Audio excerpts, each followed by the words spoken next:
You've also considered the 8-point means you know the after so you can predict trends. It also answers the region of the app. Since you obviously know what the app is, you can look in that some very specific strategy to answer. Now you're only using you say you have us turn on depth. But again, you extend my own education outweighs argument. But the problem is the education outweighs argument is on a lower level than the time skew outweighs argument, because the education outweighs argument was a reason it controls the internal link to fairness. But the time skew argument was that we do not know how to adjudicate theoretical norms if there is a time skew, because we don't have sufficient time to discuss it, which means that we can't adjudicate theoretical norms like fairness, which means that time skew precedes you vote on this show. So,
printer for the, what is it, like AFC or ACC shop? I have it on my foot, like. Okay, can I just look at it?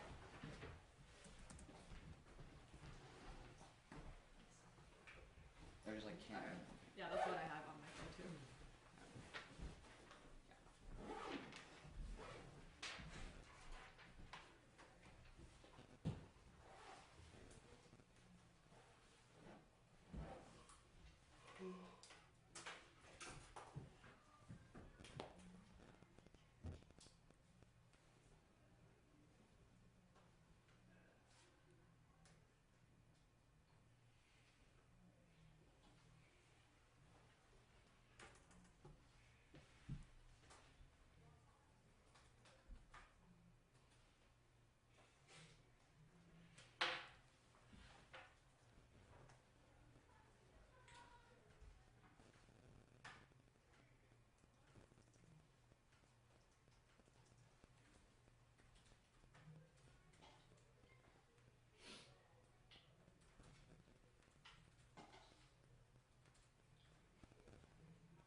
debaters, the winner is, oh sorry, it's a 2-1 for the negative.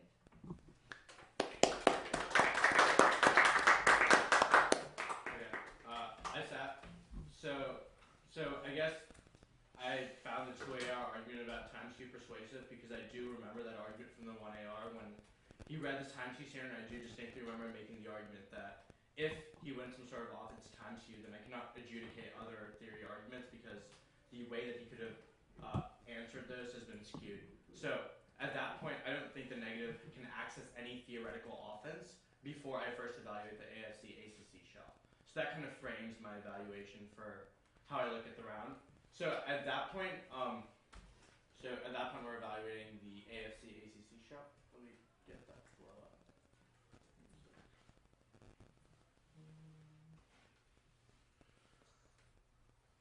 Okay, so I guess my biggest problem is that I don't seem to find any explicit offense to time skew on the negative side. I have like two arguments that could apply. One is like there's always some sort of time skew. I could write a couple of disads and skewed your time. I don't have a responses in the 2AR, but at the end of the 2NR, when you're responding to the competing interp shell, the specified competing interp shell he reads, you just tell me that you have your own reasonable understanding of what competing interpretations is. For me, that means that I vote for the interpretation that has more offense. So although I find this to be a defensive argument, I don't think it has any impact because you have no explicitly labeled offense to the time skew standard. So at that point, I have a clear extension of offense from the 1AR time skew standard, and I have this like really strong preclusive argument, which is like not that great, but it's dropped. So I think the only thing I really need to care about it is their offense to time skew. And I think the AF wins some sort of offense under what I think is a competing interpretations paradigm. So I vote AF on that. Okay, so do you think that like, actually I'll ask. Okay, sure. Oh yeah, I could go next. So just to preface my RFD is, I say in my paradigm that I treat defense as sufficient to get out of theory violations unless given a strong reason to do so by the debater going for theory, because I think that it's different from contention debates. In contention debates, you have to come up with a winner, so you have to compare how much credence you have in one side versus the other. But theory debate, I'm not going to pull the trigger and vote someone down if I don't think they actually did something wrong. So from that point of view, the defensive argument that Chavez didn't get an answer to in the 2AR was obviously more persuasive to me. So you extend this argument that the neg can predict what terms would apply to your AF case.